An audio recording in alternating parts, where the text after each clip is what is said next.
Before you close your eyes tonight, let me tell you about a place that keeps its lights low, not because it's afraid of the dark, but because it understands how tired a heart can get.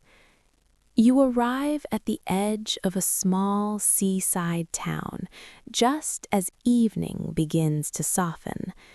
The sky is the color of warm milk stirred with a little gray, and the wind smells like salt and clean rain. Your shoulders have been carrying too much for too long, and you don't even try to name it now. You simply let yourself step forward, one quiet step at a time, as if the ground itself has promised not to ask anything of you. The street lamps are gentle here. Their glow doesn't glare. It pools like honey on cobblestones and makes every doorway feel like an invitation. Somewhere nearby, a bell gives a sleepy chime, not sharp, not urgent, just a sound that tells you you're here and you're safe. At the end of a narrow lane, you find a house with ivy on its porch posts and windows that look warmly awake. A small wooden sign swings in the breeze, painted by a careful hand. Juniper House. You don't remember choosing it, not exactly. It feels more like it chose you, the way a soft blanket seems to find your lap when you sit down. When you touch the brass knocker, the door opens before you can use it. A woman stands there with silver hair braided over one shoulder, wearing a cardigan the color of oatmeal and a smile that looks like it has been practicing kindness for years. "Oh, sweetheart," she says, voice low and steady, as if she's been expecting you in the gentlest way. "Come in, the weather's turning sleepy." Inside, the air is warm and smells faintly of cedar and chamomile. A fire murmurs in a stone hearth, not loud, not crackling too sharply, just breathing. The floorboards don't creak, they seem to sigh like they've been carrying guests carefully for a long time. She takes your coat with slow, unhurried hands, as though you have all the time you need to arrive.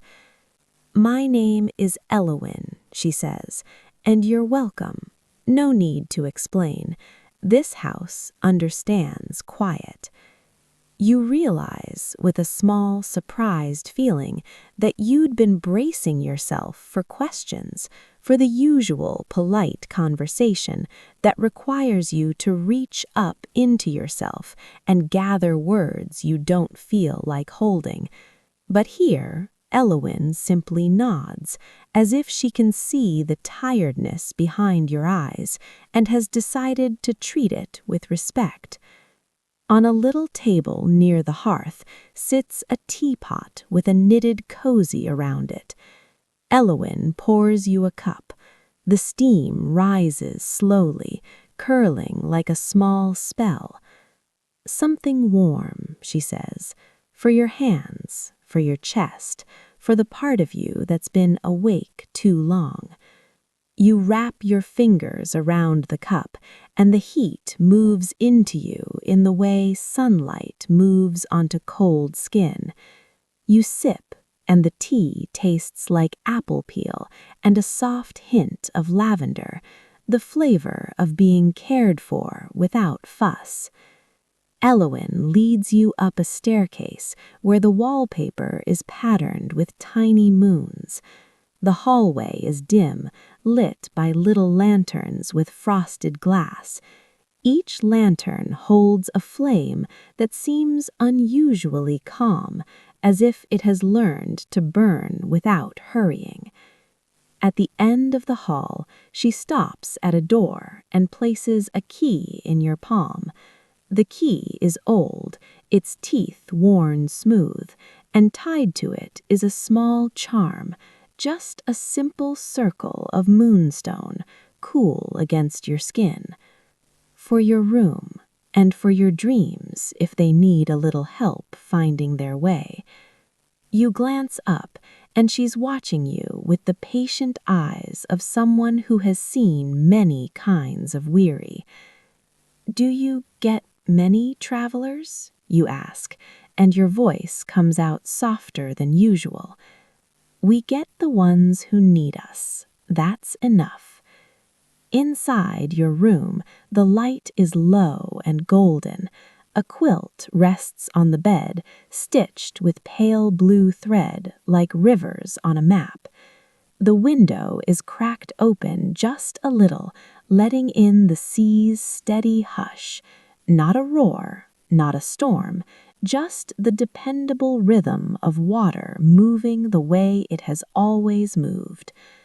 On the bedside table, a small bowl holds smooth stones. They're all different colors: white, gray, blush, deep green, and each one looks like it has been warmed by someone's hands. A note lies beside them, written in looping script. "Take one if you'd like. They're only for holding, nothing else." You pick up a stone the color of pale fog. It fits your palm perfectly. You don't know how that could be true, and you don't try to solve it. You simply let it be comforting. You sit on the edge of the bed and listen. There's the fire's quiet breath from downstairs, the distant tick of a clock that isn't trying to be loud, the sea, always the sea, and underneath it all, so faint you might imagine it, a low humming tone, like a lullaby played through the bones of the town. Elowin's voice drifts up the stairs as she moves around below, tidying something, humming along with that same note. It wraps around you without demand. You change into something soft. You wash your face in cool water that smells clean, as if it's been filtered through moonlight. And when you climb into bed, the quilt settles over you with a weight that feels exactly right, like it has been waiting to remember your shape. Outside your window, the mist thickens, turning the street lamps into glowing pearls. Somewhere out beyond the houses and cliffs, a lighthouse sends its slow blink across the water. One gentle pause, and then another. As you watch the light travel, you feel something inside you begin to loosen, not all at once, but in small, merciful increments. Your eyelids grow heavier, your breath begins to lengthen, and in that moment, with the moonstone charm cool against your palm and the sea speaking softly in the distance, you sense a quiet promise in the air. In this town, nothing will chase you. In this town, even the light knows how to move slowly. Later, when the tea has warmed you all the way through, and the bed has taught your shoulders how to unclench, you find yourself standing again, as if your body has remembered something important. Not urgency, not obligation, only curiosity, the softest kind, the kind that doesn't tighten your chest. You slip on a sweater and step back into the hallway. The lanterns there still glow as if they've never heard the word hurry. Downstairs, Juniper House is quieter now. Elowin has dimmed the lamps, and the fire has settled into a gentle orange heart. The front door opens without complaint, and the cool air meets you like cool hands. The street is damp from a passing drizzle, and each cobblestone shines as though it has been polished. You walk slowly, letting the town set your pace. A bakery sits on the corner, still awake even at this hour. In the window, loaves rest like sleeping animals under linen cloth. The scent of cinnamon drifts out when someone opens the door, then closes again, leaving warmth behind like a trailing scarf. Farther down, you pass a small shop with wind chimes made of sea glass. They tinkle quietly, not bright, not sharp, but round and watery in their sound. As you pause to listen, a cat steps out from beneath a bench. It's a large, fluffy cat with fur the color of storm clouds and eyes like pale lantern light. It looks at you with the calm authority of someone who has lived in comfort for a long time. "Hello," you whisper, as if anything louder would be rude. The cat blinks once, slowly. Then it turns and begins to walk away, pausing after a few steps to glance back over its shoulder.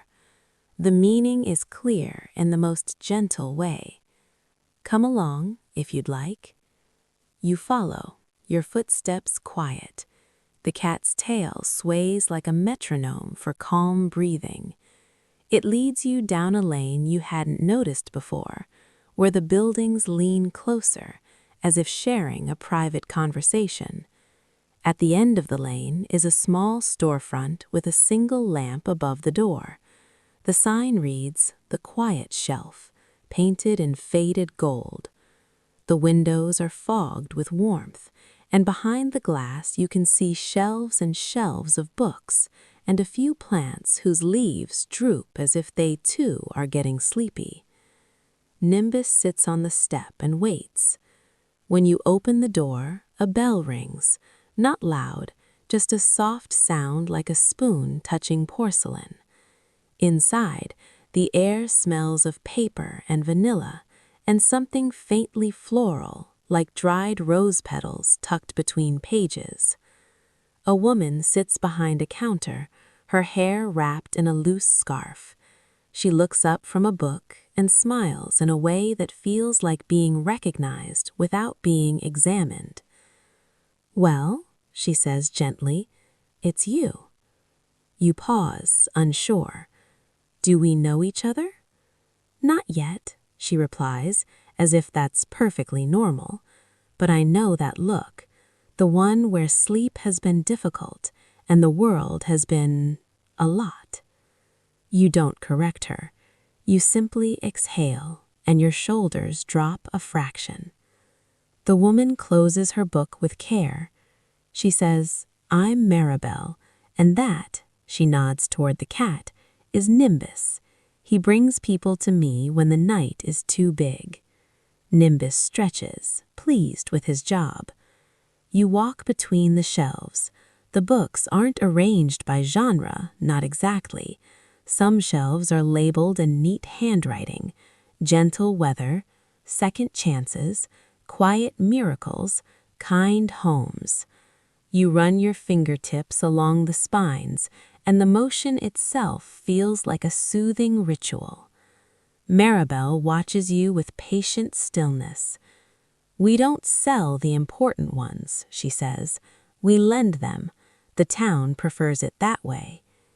You stop beside a small table where a single book rests open. Its pages are blank, except for a faint shimmer, as if words might appear when you're ready. "What is this?" you ask.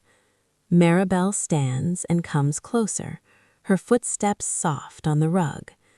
"That's a listening book," she says. "It doesn't take from you.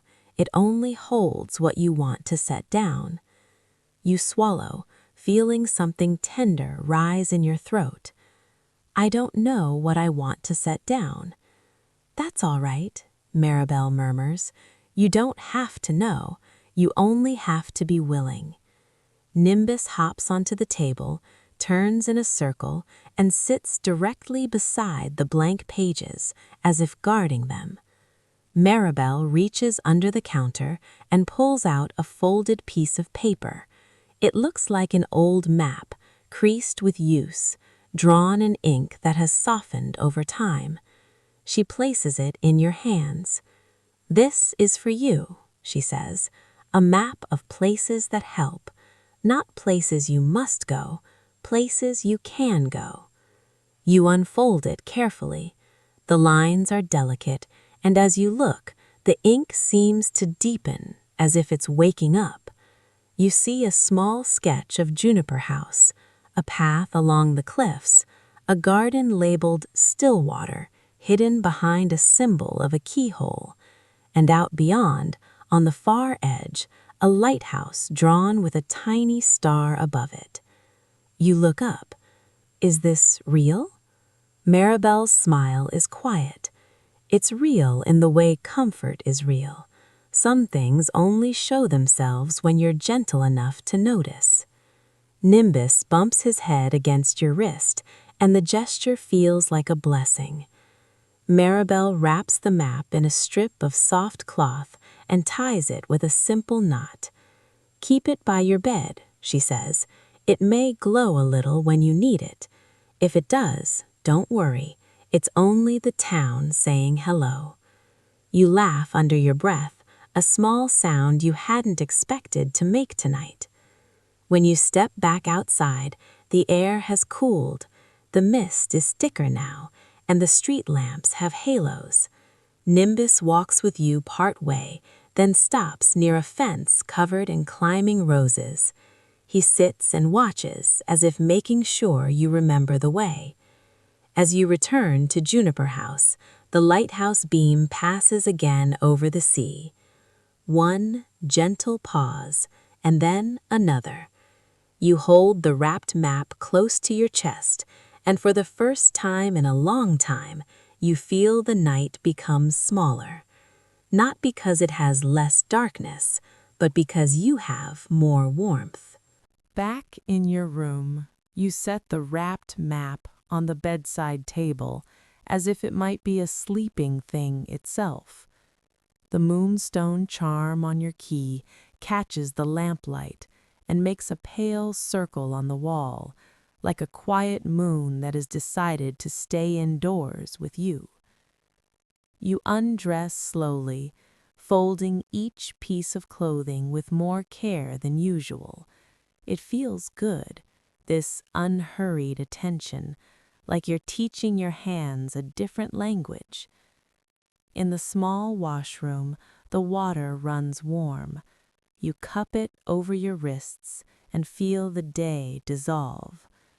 When you look in the mirror, your eyes still look tired, but there's something else there now too, something softer around the edges, as if your face has remembered it can be held gently. When you climb back into bed, the quilt welcomes you again. The fabric is cool at first, then warms quickly, as if it is learning your temperature and matching it. Outside, the sea hushes. Inside, the house settles. You turn off the lamp, and the room becomes a pool of darkness with a faint silver rim where the window sits. The wrapped map is only a darker shape on the table. You close your eyes, and then, very faintly, you hear it again, that low humming note woven into the bones of the town. It's not music exactly, it's more like the feeling of music, a vibration that says, "You are allowed to rest now." Your breath begins to slow as if it's following the hum.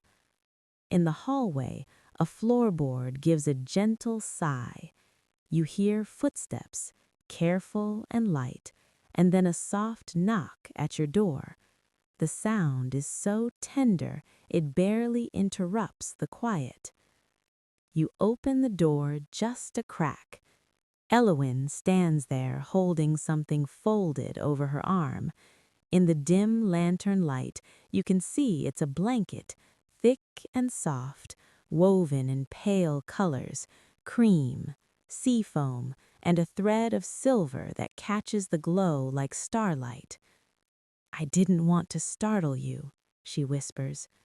"You didn't," you whisper back, surprised by how true it is. Elowyn holds the blanket out. "This is a listening blanket," she says. "It's for nights when your thoughts try to climb too high." You take it, and the moment it touches your hands, a warmth runs through the fabric, gentle as a friendly palm resting on your shoulder. "It's heavy," you murmur. "Only in the comforting way," Elowyn says. "It reminds the body where it is." She steps into the room just enough to smooth the blanket over the foot of the bed. Her movements are slow, practiced, like a lullaby done with hands instead of voice. On the bedside table, the wrapped map gives a faint pulse of light. Elowyn notices and smiles. "Ah," she says softly, "it's saying you're ready to be guided." "I don't feel ready for anything," you admit, and your voice trembles with honesty. Elowyn nods as if that makes perfect sense. Ready doesn't always feel like bravery. Sometimes it feels like being too tired to keep resisting kindness. She sits on the edge of the bed, not too close to crowd you, just close enough to make the room feel less empty. "May I?" asks Elowyn, and though you don't know what she means, you find yourself nodding. Elowyn places her hand over yours, warm and steady. "Breathe with me," she whispers. "Nothing fancy, just let the breath be a tide." You inhale, and she inhales. You exhale, and she exhales. The rhythm is easy, like rocking. The humming note outside seems to match you now, as if the town is pleased you've joined its slow song. In the hallway, a floorboard gives a gentle sigh. You hear footsteps, careful and light, and then a soft knock at your door. The sound is so tender it barely interrupts the quiet. You open the door just a crack. Elowyn stands there holding something folded over her arm. In the dim lantern light, you can see it's a blanket, thick and soft, woven in pale colors, cream, seafoam, and a thread of silver that catches the glow like starlight. "I didn't want to startle you," she whispers. "You didn't," you whisper back, surprised by how true it is. Elowyn holds the blanket out. "This is a listening blanket," she says. "It's for nights when your thoughts try to climb too high." You take it, and the moment it touches your hands, a warmth runs through the fabric, gentle as a friendly palm resting on your shoulder. "It's heavy," you murmur. "Only in the comforting way," Elowyn says. "It reminds the body where it is." She steps into the room just enough to smooth the blanket over the foot of the bed. Her movements are slow, practiced, like a lullaby done with hands instead of voice. On the bedside table, the wrapped map gives a faint pulse of light. Elowyn notices and smiles. "Ah," she says softly, "it's saying you're ready to be guided." "I don't feel ready for anything," you admit, and your voice trembles with honesty. Elowyn nods as if that makes perfect sense. Ready doesn't always feel like bravery. Sometimes it feels like being too tired to keep resisting kindness. She sits on the edge of the bed, not too close to crowd you, just close enough to make the room feel less empty. "May I?" asks Elowyn, and though you don't know what she means, you find yourself nodding. Elowyn places her hand over yours, warm and steady. "Breathe with me," she whispers. "Nothing fancy, just let the breath be a tide." You inhale, and she inhales. You exhale, and she exhales. The rhythm is easy, like rocking. The humming note outside seems to match you now, as if the town is pleased you've joined its slow song. In the hallway, a floorboard gives a gentle sigh. You hear footsteps, careful and light, and then a soft knock at your door. The sound is so tender it barely interrupts the quiet. You open the door just a crack. Elowyn stands there holding something folded over her arm. In the dim lantern light, you can see it's a blanket, thick and soft, woven in pale colors, cream, seafoam, and a thread of silver that catches the glow like starlight. "I didn't want to startle you," she whispers. "You didn't," you whisper back, surprised by how true it is. Elowyn holds the blanket out. "This is a listening blanket," she says. "It's for nights when your thoughts try to climb too high." You take it, and the moment it touches your hands, a warmth runs through the fabric, gentle as a friendly palm resting on your shoulder. "It's heavy," you murmur. "Only in the comforting way," Elowyn says. "It reminds the body where it is." She steps into the room just enough to smooth the blanket over the foot of the bed.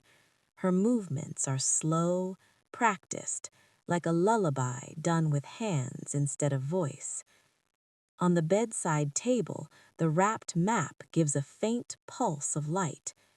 Elowyn notices and smiles.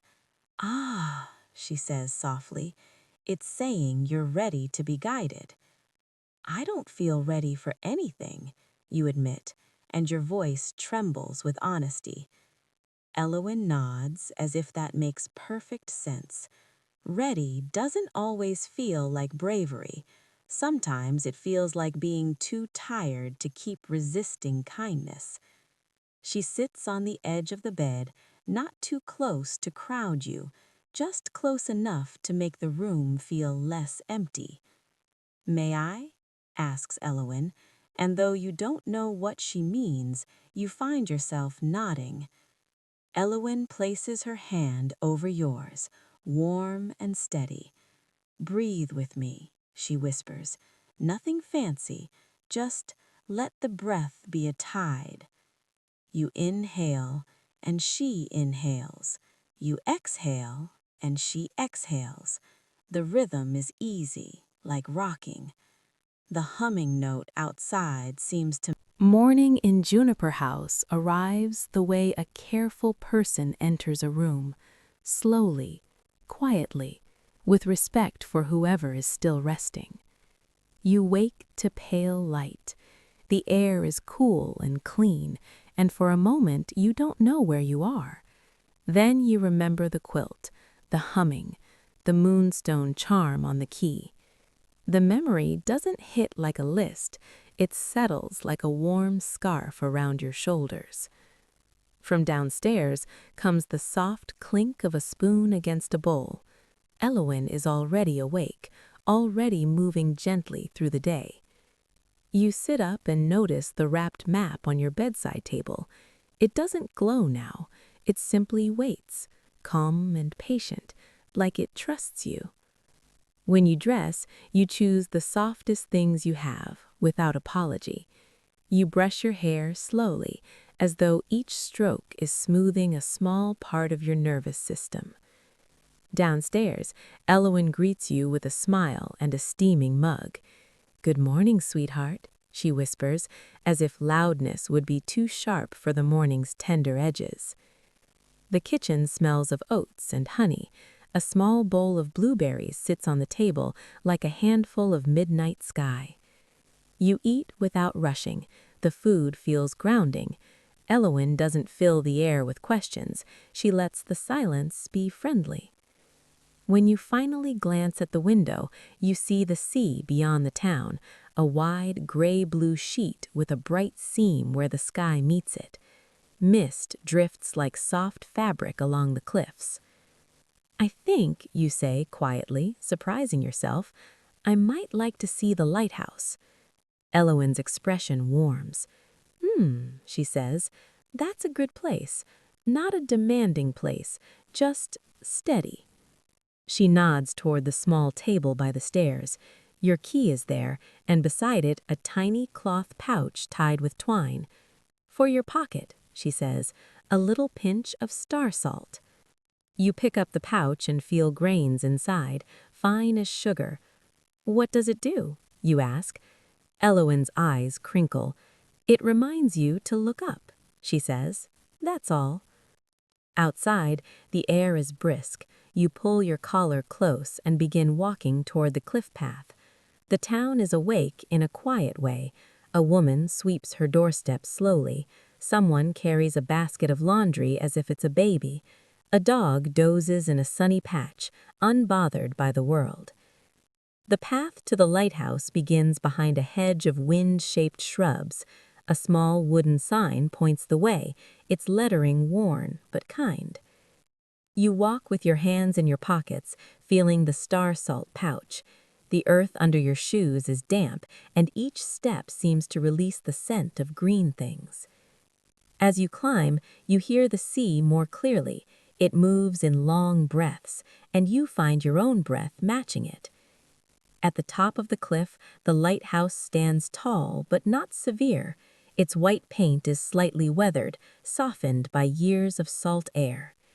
Windows circle its middle like watchful eyes that have never judged anyone. The light inside is off in daytime, but the building still feels awake, as if it's listening.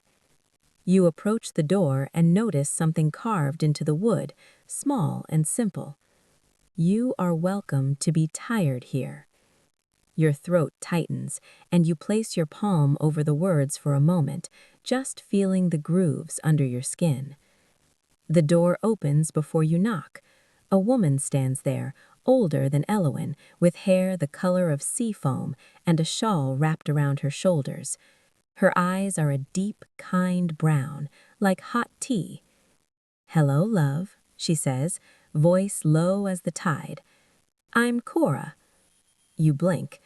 "I'm—" Cora lifts a hand gently, stopping the need to explain. "You don't have to give me anything," she says. "Not your story, not your energy, just your presence." You exhale as if you've been holding your breath for days. Inside, the lighthouse smells of wax and wood and the faint mineral scent of stone. The staircase spirals upward, but Cora doesn't lead you there yet. Instead, she guides you into a room on the lower level where sunlight spills through a window and lands on shelves. The shelves are filled with small glass jars, hundreds of them. Each jar is stoppered with cork and labeled in careful handwriting. Some labels are plain words, some are phrases, some are only dates. You step closer and feel a faint warmth in the air, like the room is holding many small candles without flame. "What are these?" you whisper, because anything louder feels wrong. Cora's smile is gentle and a little secretive. "These are kept rests," she says, "little pieces of quiet that people can't carry anymore." You look at the jars, trying to understand. One jar holds something like a swirl of pale mist. Another seems to contain a tiny glimmer, like a star caught in glass. Another looks empty, but when you lean in, you feel a softness against your thoughts, as if the jar is humming. Cora moves beside you. "Sometimes," she says, "a person comes here with a mind that won't stop working, a heart that won't stop worrying. We don't tell them to calm down. We don't tell them to try harder." She reaches out and touches a jar with 2 fingers, reverent. "We simply offer them a place to set something down." You swallow. Can anyone do that? Cora nods. Anyone who has been strong for too long, which is almost everyone. The room is quiet except for the sea outside and the occasional creak of the buildings settling into the day. Cora gestures to a small table with a notebook and a pen. If you'd like, she says, you can choose an empty jar, not to trap anything, only to hold it for a while, the way a shelf holds a book until you're ready to read again. You look at the jars, the labels, the warm light, and you realize you are not afraid of this place. You are relieved by it.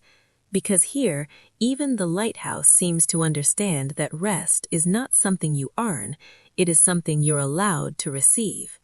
Cora moves with the unhurried grace of someone who has spent a lifetime refusing to rush. She opens a cabinet and takes out an empty jar, its glass clear and clean, its cork smooth with age. She sets it in front of you on the small table. You sit down, and the chair is sturdy beneath you. The lighthouse doesn't sway. It feels anchored, like it has roots deep in the cliff. Cora places the notebook beside the jar. You can label it first, she murmurs, or you can label it later. Some things don't like to be named right away. You wrap your fingers around the jar. The glass is cool, but not cold. It feels like holding a calm winter morning. For a long moment, you simply breathe. At first, you don't know what to offer the jar. Your mind supplies the usual noise, the usual arguments. But in this quiet room, those thoughts feel distant, like they are speaking from the far end of a hallway. Cora sits across from you, her hands folded loosely in her lap. She doesn't stare, she doesn't demand progress. She simply stays, and her staying makes you feel less alone. "May I tell you something?" she asks softly. You nod. Cora's eyes drift to the shelves. "People think a lighthouse is built to fight the dark," she says, "but that isn't true. It's built to be steady. The dark doesn't need fighting. It needs gentleness. It needs a rhythm that says, you can find your way."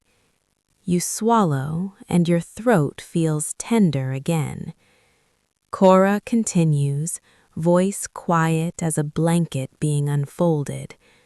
"When your mind keeps you awake, it's often because it loves you," she says.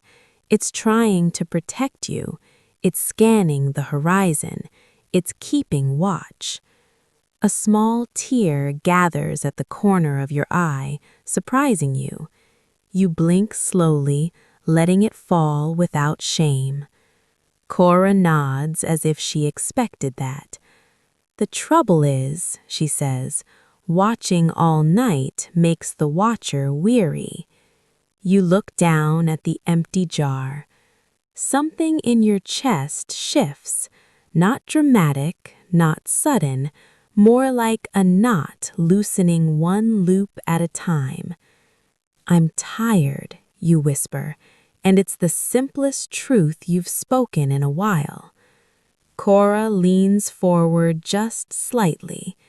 "Then let this jar be tired with you," she says. You close your eyes and imagine placing your tiredness into the glass. Not all of you, not your spirit, not your hope, just the heaviness that has been pressing on your ribs. In your mind, you see it as a soft gray scarf, damp with rain, that you've been wearing for too long. You take it off carefully and fold it, and when you open your eyes, the jar is no longer empty. Inside, a faint silver-gray mist curls gently as if it's exhaling. Your breath catches. Cora's smile is small and kind. "There it is," she murmurs, "not trapped, just resting." You lift the notebook, and after a moment you write a label. Your hand moves slowly, the pen scratching softly. "For when my nights felt too long." You place the label on the jar. Cora reaches out and touches the cork. "Do you want to seal it?" she asks. "Yes," you whisper. You press the cork in. It fits perfectly, and the mist inside settles, becoming even calmer, like a lake after the wind stops. For a moment, you simply sit with the jar in your hands, feeling the strange, gentle relief of having set something down. Cora stands and goes to a small kettle that sits on a warmer in the corner. She pours 2 cups of tea, the color of amber. When she hands one to you, the warmth seeps into your palms. "Sea salt honey," she says. "It tastes like comfort and ocean air." You sip. The flavor is sweet and mineral, like sunlight on skin after swimming. Cora gestures toward the shelves. "Do you like to place your jar?" she asks. "You can choose anywhere. Some people like the lower shelves, closer to the earth. Some like higher shelves, closer to the light." You stand and carry your jar slowly, careful as if it is a sleeping animal. Your eyes drift over labels you don't read closely because they are not yours, but you feel a quiet respect in the room, as if each jar is a promise kept. You choose a shelf near a window where a thin blade of sunlight rests. You slide your jar into place. The glass catches the light, and for a second the mist inside looks almost like a small cloud lit from within. When you step back, you feel lighter, not fixed, not magically healed in a neat way, just a little less burdened, enough to breathe more easily. Cora watches you with approval that feels like warmth, not pressure. "You did well," she says, "not because you did something impressive, because you allowed yourself to be helped." You sit again, and the lighthouse seems to hum around you, the same low note you heard at Juniper House, only clearer here, as if the building is the source. "Do you live here?" you ask. Cora nods. "Yes, I do, and I keep the light, and I keep the jars, and sometimes I keep company when someone needs the kind of quiet that has walls." You look toward the spiral stairs. "Will I see the top?" you ask, voice barely audible. Cora's eyes soften. "Not today," she says gently. "Today was for setting something down. Tomorrow can be for looking out." She reaches into her pocket and pulls out something small, a smooth piece of sea glass, pale green, shaped like a teardrop. She places it in your hand. "For later," she says. "If you wake at night, hold it. It remembers the sea's patience." You curl your fingers around it, and the glass feels cool, reassuring. When you leave the lighthouse, the wind is mild. The path back to town looks easier than it did before, even though it hasn't changed. You glance back once. The lighthouse stands steady against the sky, not fighting anything, just being a calm, faithful presence. And as you walk, you realize your breath has found a slower rhythm all on its own. That evening, Juniper House feels even cozier than before. as if it has noticed you've softened and decided to meet you there. Elowen serves a simple supper by the fire. The windows darken with night, and rain begins again, delicate and steady, tapping the panes like quiet fingertips. After you eat, you sit on the rug with your back against the sofa, listening to the rain and the fire and the slow ticking of the clock. The listening blanket rests across your legs. The weight is comforting, like being held without arms. Elowen knits in an armchair, her needles clicking softly. Each click is a small metronome, a reminder that time can move without pushing you. "You went to see Cora," Elowen says, not as a question. You nod. "She has jars," you whisper, as if saying it too loudly might break the magic. Elowen smiles. She murmurs. "She keeps what people can't carry for a while. It's a good gift." You stare into the firelight, watching the flames curl and settle. "I didn't know I could feel lighter from something so simple," you admit. Elowen's needles keep moving. "The simplest things are often the truest," she says. Water, bread, a handheld, a place to put your tiredness. The rain deepens, then steadies again, and your eyelids droop. But you don't want to sleep yet, not because you're afraid to, only because the comfort feels rare, and you want to stay awake inside it a little longer. Elowen sets her knitting aside and stands, stretching her shoulders. "If you'd like," she says softly, "there's another place you might enjoy, not far. It's warm inside, green, quiet." You look up, curious. "The Tide Pool Conservatory," Elowen says, "a glass house near the edge of town. They keep plants that glow very faintly at night, not bright, just soft, like the world remembering it can be gentle." The idea lands in you like a warm pebble dropped into water. You nod. Elowen hands you a small lantern. The glass is frosted, the flame inside barely more than a golden breath. "Take this," she says, "and take your time." Outside, the rain has become a mist again. The street lamps wear halos. The town looks like a painting washed in water. You walk slowly, holding the lantern low. Its light doesn't cut through the dark. It simply warms the space near your feet. Your steps sound quiet, as if the wet air has softened everything. The conservatory sits behind a low stone wall covered in moss. Its glass panels catch the lamplight and turn it into a dim shimmer. When you push open the door, warm air wraps around you, smelling of soil and green leaves and something faintly sweet, like night-blooming flowers. Inside, the world is hushed. Plants fill the space, tall and small, climbing and trailing. A few tiny lights glow among them, blue-green and soft, like fireflies that have decided to rest in the leaves instead of flying. A woman in a cardigan tends a row of potted herbs, her movements slow and loving. She looks up and smiles, not surprised to see you. "Welcome," she whispers.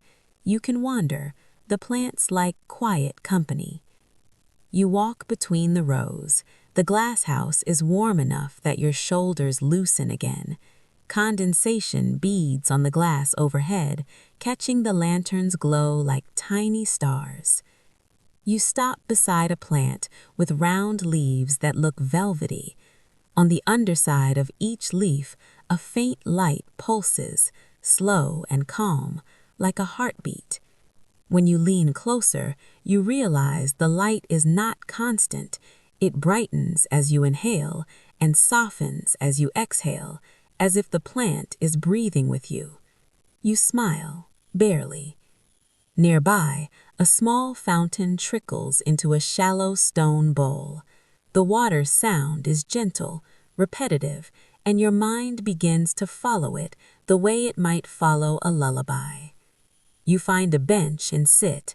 The lantern rests beside you, its flame steady. The conservatory's air is thick with quiet life. Nothing here demands words. Nothing here asks you to perform. Your thoughts drift toward the jar you placed on the lighthouse shelf. You imagine it sitting there peacefully, holding your tiredness the way a basket holds apples, the way a shelf holds a book. You don't feel empty without it. You feel spacious. A door opens softly somewhere in the conservatory. Someone steps in, then moves away, careful not to disturb the hush. You hear a low murmur of greeting, then silence again. The presence of other people feels comforting rather than draining, as if everyone here has agreed to be gentle. You watch the glowing leaves pulse with your breath. In, and the light warms. Out, and it dims. In, and it warms. Out, and it dims. Your body begins to understand, on a deeper level than logic, that it can slow down, that it can stop scanning the horizon, that there are places in the world designed for rest. When you finally stand to leave, you feel pleasantly heavy, like you've been warmed through. On your way out, you pause by a small table near the door. A bowl sits there filled with tiny seed pods, smooth and oval. A handwritten sign beside them reads, in simple script, "Take one for your pocket, a little promise of green." You take a seed pod and slip it into your pocket beside the star salt pouch. It's small, but it feels meaningful in your hand. Outside, the night air is cool again. You lift your face to it. Above the mist, the sky is dark and wide.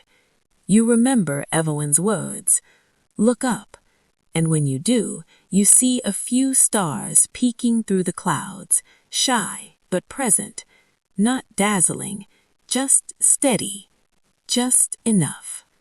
You walk back to Juniper House with the lantern swinging gently at your side, and your breath keeps its slow rhythm as if it has learned something important and doesn't want to forget.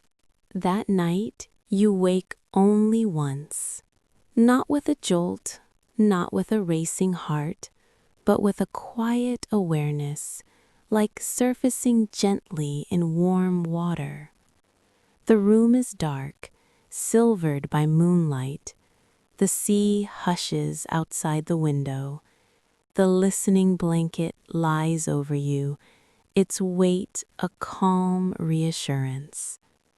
On the bedside table, the wrapped map gives off a faint glow. It's subtle, a soft pulse, as if the paper is breathing. You sit up slowly, careful not to disturb the quiet you've finally found. You place your hand on the map, and the cloth beneath your palm feels cool, like stone shaded from the sun. In your pocket, you feel the seed pod from the conservatory, the star salt pouch, and the piece of sea glass Cora gave you resting on the table beside the lamp. You pick up the sea glass and hold it, letting its coolness anchor you. In your mind, you don't force anything. You simply ask, gently, without words, "Where can I go to feel safe?" The map's glow warms, and an image appears behind your closed eyelids. A gate, ivy, a small garden with a pool of water so still it looks like glass. Still water. You swing your feet to the floor.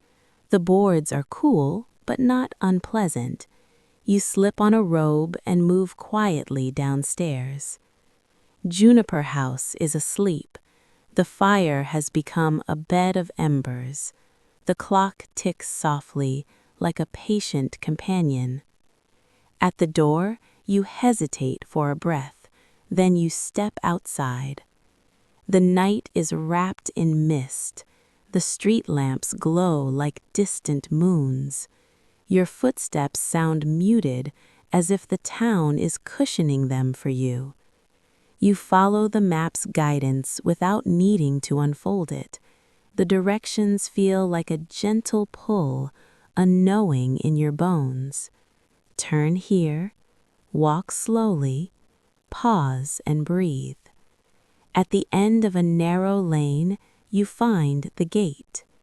It's iron, simple and old, with ivy woven through it like lace. A small keyhole sits at the center of the latch, and for a moment you wonder if you need a key. Then the moonstone charm on your room key warms against your skin, as if it recognizes this place. You bring it close to the keyhole. The gate clicks softly, opening with no resistance at all. Inside, the garden is quiet in a way that feels sacred, but not heavy. The air smells of damp earth and mint. A stone path curves between beds of low plants, their leaves dark and glossy with dew. In the center is the pool, still water. It reflects the sky perfectly. Even the faint stars look doubled, as if the night is trying to give you extra light. You walk to the edge of the pool and kneel. The stone beneath your knees is cool and steady. You look into the water. At first, you see only your own face, pale in the moonlight, but as you breathe, the image changes, softening. Your features blur slightly, and what you see is not a sharp image, but a feeling. You see yourself as you are beneath the strain, a person who has tried hard, a person who has carried too much with quiet determination, a person who deserves softness. Your throat tightens again, but this time the feeling is not pain, it's recognition. It's being seen in a way you didn't know you needed. A gentle rustle comes from the plants behind you. You turn your head slowly. Nimbus, the gray cat, sits on the path as if he belongs here. His eyes glow pale in the moonlight. He blinks at you, then settles down with his paws tucked under him, calm as a small guardian. You exhale a sound that is almost a laugh. Of course, you whisper. Nimbus's tail flicks once, like a quiet yes. You look back into the pool. The water remains perfectly still, even when a faint breeze stirs the ivy. It is as if the garden is holding the water steady on purpose, so you can rest your gaze and let your mind stop running. You reach into your pocket and touch the seed pod. It's smooth, like a tiny polished stone. At the edge of the pool, you notice a small plant you hadn't seen at first. Its leaves are pale, almost silver, shaped like soft feathers. A single leaf leans towards you, trembling slightly. You don't pluck it, you simply touch it with the tip of your finger. The leaf is cool, and as you touch it, you feel a small sensation in your chest, like the loosening of a thread you didn't know was tight. Not everything loosens, just one small thing, enough to make space. You sit back on your heels and let your hands rest in your lap. Mist drifts slowly over the garden walls, and the moon hangs above, quiet and attentive. Your thoughts come, but they come more slowly now. They arrive without claws. They sit down beside you instead of grabbing you by the throat. You let them be. You let the garden hold the stillness. Nimbus yawns wide and unbothered, then closes his eyes again. You watch the pool. Your breathing becomes long and deep, as if it has found a home here. In the water, the reflected stars seem to shimmer, not because they move, but because your eyes are getting heavier. You feel safe standing in the middle of the night, and that realization is its own kind of magic. After a while, you stand, your body slow and warm with calm. You glance once more at the pool, taking the image with you, storing it somewhere inside. Then you walk back through the gate, which clicks shut softly behind you, and you return to Juniper House with the sea glass in your palm and the garden's stillness in your bones. When you slip back into bed, the listening blanket settles over you, and your breath keeps the same gentle pace. You don't have to chase sleep. You simply allow it to find you. The next day passes like a slow ribbon of light. You move through it gently, with pauses built in, as if you've learned that you're allowed to rest even while you're awake. Elowen makes tea in the afternoon and sets a plate of butter cookies on the table. You sit by the window and watch the mist lift and return in soft waves. The world outside seems less sharp than it used to, or maybe you're the one who has softened, and everything is meeting you there. As evening approaches, the town grows quietly expectant. You notice it in small ways. Doors open and close with a little more care. People carry paper parcels as if they hold something delicate. The bakery's windows glow warmer than usual. Elowen notices you watching. "Tonight is lantern drift," she says softly, as if sharing a secret. "It's not loud, it's not crowded, it's just a small kindness the town does for itself." You tilt your head. "What happens?" Elowen smiles. "People make little lantern boats," she says. "They place them on the water. They let the tide carry them. It's for letting go, mostly, but gently." There is something in your chest that responds to those words, like a bell rung very softly. After dinner, Elowen gives you a small paper boat already folded, its edges crisp. A tiny candle sits inside, unlit. If you'd like, you can write something inside. Not a confession, not a dramatic farewell, just a word, a small weight you're ready to stop holding so tightly. You hold the paper boat in your hands. It feels fragile, but also purposeful. Outside, the night is clear enough to see stars. The air is cold, but not bitter. You walk toward the shore with Elowen beside you, her arm offered but not insisting. You take it anyway, and the contact feels steadying. At the waterfront, a small group of people stands spaced out along the stone edge. Everyone speaks in murmurs. No one laughs loudly. No one demands attention. It feels like a ceremony designed by tired people for tired people. The sea is calm tonight, rolling in long, patient breaths. You see Cora there too, wrapped in her shawl, her hair catching the starlight. She raises a hand in greeting, and you feel a warm flicker of belonging. Maribel stands nearby, Nimbus at her feet like a shadow made of fur. Nimbus looks up at you and blinks slowly, as if to say, "Yes, you're still here. Good." A woman passes you a small matchbox. You take it, fingers careful. You step closer to the water and kneel. The stone beneath you is cold, but you don't mind. The sea smells clean, and its sound is a balm. Inside the paper boat, you write a single word: enough. You don't overthink it. You don't try to make it poetic. You simply let it be true. Enough of the pressure. Enough of the nights spent wrestling your own mind. Enough of the feeling that you must always be braced for something.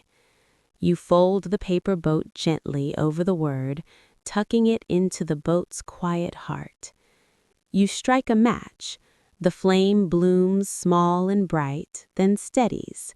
You light the tiny candle in the boat and watch it catch, a soft golden point. For a moment, you just look at it, the way you might look at a sleeping child's face, tender, protective, calm. Then you place the boat on the water. It rocks once, then steadies. The candle's reflections stretch down into the sea, making a thin path of light. The tide takes it slowly. Around you, other boats appear on the water, each one a small, warm dot drifting into the dark. The shoreline becomes a constellation made by human hands, a gentle answer to the night sky above. No one cheers, no one claps. It isn't that kind of moment. Instead, the town simply watches, breathing together, letting the lanterns move away at their own pace. Elowen squeezes your arm lightly. "You did well," she whispers. You don't respond with words because your throat feels full, not with sorrow, with something softer. Gratitude, maybe. Relief. The feeling of being held by a ritual that doesn't ask you to be anything except present. As the boats drift farther, their lights do not disappear suddenly. They become smaller and smaller until they look like a handful of stars that have decided to float on the ocean instead of the sky. Cora steps to your side. "You look a little more rested," she murmurs. "I feel quieter," you whisper back. Cora nods. That's the Lighthouse's kind of magic. Not making you different, just helping you come back to yourself. Nimbus brushes against your ankle, warm and solid. You bend and touch his fur, and he purrs, a low vibration that matches the sea's hush. Eventually, people begin to drift away from the shore, each one moving slowly, as if they're carrying a candle inside their chest and don't want to jostle it. You walk back toward Juniper House with Elowen, your breath rising in pale clouds in the cold air. Above, the stars look steady. Ahead, the street lamps glow gently. And inside you, something has shifted. Not a dramatic transformation, just a small, precious change. The sense that your nights do not have to be battles. They can be waters you float upon. They can be lanterns you watch drifting away. They can be a place where you are allowed to be tired and still be safe. In the days that follow, the town becomes familiar in the way a favorite sweater becomes familiar. Not exciting in a sharp way, comforting in a quiet one. You return to the quiet shelf in the late afternoon, when the light outside is honeyed and soft. The bell above the door rings its gentle note, and the smell of paper and vanilla welcomes you back. Maribel looks up from behind the counter and smiles. "I was hoping you'd come," she says, as if it's no more surprising than the tide. Nimbus is asleep on a cushion near the radiator, curled into a neat circle. One ear flicks when you enter, but he doesn't open his eyes. He trusts the calm here. You walk between the shelves slowly, letting your fingertips graze spines again. You stop by the listening book, the one that had been blank and shimmering. It's still open on the table, but now faint words appear on the page, as if written in pale moonlight. Not many, just a few lines, simple and tender, like a note left by someone who loves you without needing anything in return. Maribel comes to stand beside you. She whispers. It writes back sometimes, not with advice, with reflection. You stare at the page, and a warmth spreads across your ribs. The words are not dramatic. They don't tell you to become someone new.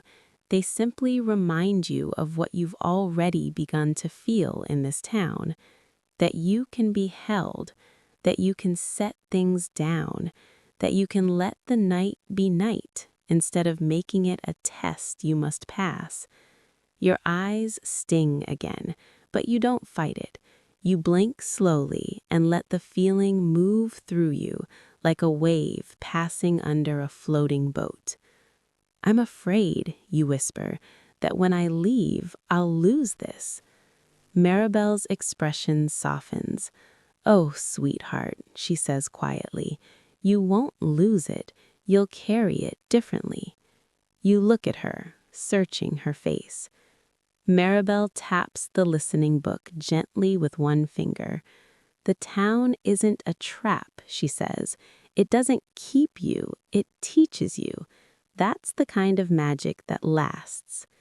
You inhale, and your breath feels steady. Maribel reaches under the counter and pulls out a small envelope. She slides it toward you. This is for later, she says, for a night when you need a doorway. You pick it up. The envelope is plain, sealed with a dot of wax stamped with a tiny moon. What's inside, you ask. Maribel's smile is calm. She says, a page, not from a book, from a place. It smells like the conservatory at night. It feels like the lighthouse hum. It sounds like the sea. You hold the envelope against your chest and you believe her, even though it doesn't make logical sense. Or maybe you believe her precisely because logic is not what you came here to fix. You wander to the back of the shop where a small chair sits by a window. You sit and watch dust motes drift in the light. Outside, the town moves slowly, people walking with coats and baskets, unhurried. Your mind begins to do something new. It begins to plan gently, not in a stressed, frantic way, but in a way that feels like making space for yourself. You imagine taking the sea glass home, keeping the star salt by your bed, remembering the rhythm of the lantern boats drifting out into the dark. You imagine, on a restless night, placing your palm on your own chest and breathing like the tide, the way Elowen showed you. In, slow. Out, slower. You realize you have been collecting small tools here, not to fight insomnia like an enemy, but to soothe your nervous system like a friend. Maribel watches you from across the room. Do you want to borrow a book? She asks softly. Something gentle for the road? You nod. She leads you to a shelf labeled Kind Homes and pulls out a thin volume with a blue cloth cover. There is no title on the spine, only a tiny stitched star. This one, she says. It's a story about arriving, not in a place, in yourself. You take it, and it feels warm, as if it has been held before. When you stand to leave, Nimbus wakes and stretches, then walks over to you with unhurried dignity. He rubs against your leg once, twice, and you scratch behind his ears. His purr is deep and steady. "Thank you," you whisper to him, though you don't know if you're thanking him for leading you here or for simply being a calm creature in a world that often feels loud. Outside, the sky is turning rosy gray again, the color of the first evening you arrived. You walk back toward Juniper House slowly, book tucked under your arm, envelope in your pocket. As you pass the lane that leads to the cliff path, you glance up toward the lighthouse. Even in daylight, it looks like a promise, and you understand something important. The town's magic is not about escaping your life, it's about returning to it with softer hands. That night, when you lie down under the quilt, you don't feel perfectly healed.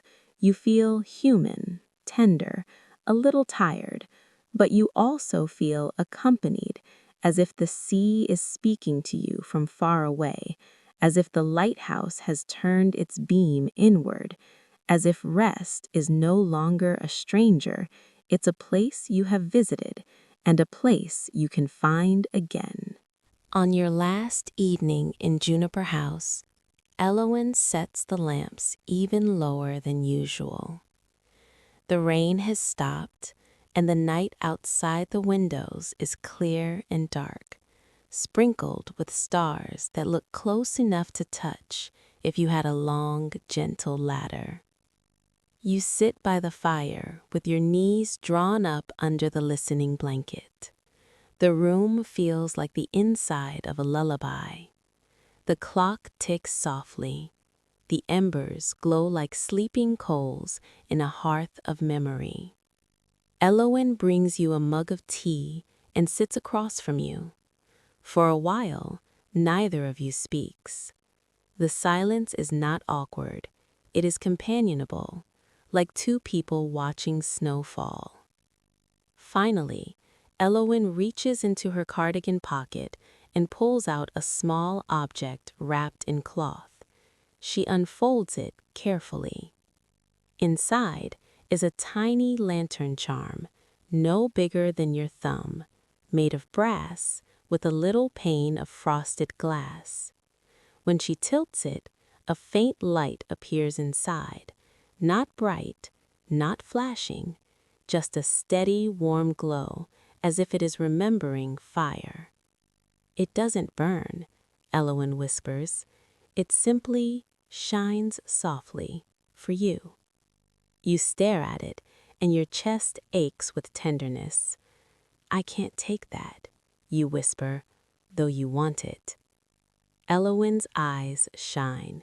"You can," she says, "because it was always meant for someone who needed a gentle light, and because you will not be taking it away from us." She places it in your palm. It's warm, as if it has been held close to someone's heart. You'll carry the town with you, not the streets, not the shops, not the gate to Stillwater. You'll carry the rhythm. You close your fingers around the charm, feeling its steady presence. Later, you walk one last time to the window in your room. The sea is a dark sheet with a faint silver edge where moonlight touches it. The lighthouse beam sweeps slowly across the water, unhurried. One gentle pause, and then another. You think of Cora and the jars, all those small rests held with reverence. You think of Maribel and the listening book that wrote back in moonlight. You think of Nimbus leading you through misty streets like a tiny guardian of calm. You think of the conservatory's glowing leaves breathing with you. You think of paper boats drifting out, carrying the word enough into the wide, patient sea. You sit on the bed and set your belongings in a neat row, not as a task, but as a soothing ritual. The sea glass, the star salt, the seed pod, the sealed envelope with the moon wax, the small lantern charm. You don't need to clutch them tightly. You simply need to know they exist. because they are symbols, and symbols are doors. You slip under the quilt and pull the listening blanket over your chest. The weight settles you. Your body recognizes it now, the way it recognizes a familiar song. You turn onto your side and let your hand rest over your heart. Beneath your palm, you can feel your heartbeat, steady and quiet. In the dark, you imagine the still water pool reflecting the stars without trembling. You imagine your mind becoming like that water, not forced, not controlled, simply still because it is held by something gentle. You take one slow breath in, and then you let it go. Another breath in, soft as a tide coming in. Another breath out, long as a tide going out. If thoughts come, you let them drift like lantern boats. You don't chase them. You don't argue. You watch them float away, their small lights growing distant until they become part of the night sky. In your palm, you hold the lantern charm. Its warmth is faint but constant. You realize something with a quiet certainty. Even when you go home, the lighthouse will still exist for you. Not as a building on a cliff, but as a memory your nervous system can return to. A steady beam, a slow rhythm, a place that says, you are welcome to be tired here. Your eyelids grow heavier. The edges of the room blur into softness. The sea's hush becomes a lullaby without words. Outside, far away, the lighthouse beam passes again. One gentle pause, and then another. And as you sink into the bed's embrace, you feel the night doing what it was always meant to do. Not test you, not challenge you, only hold you, only carry you, only let you rest.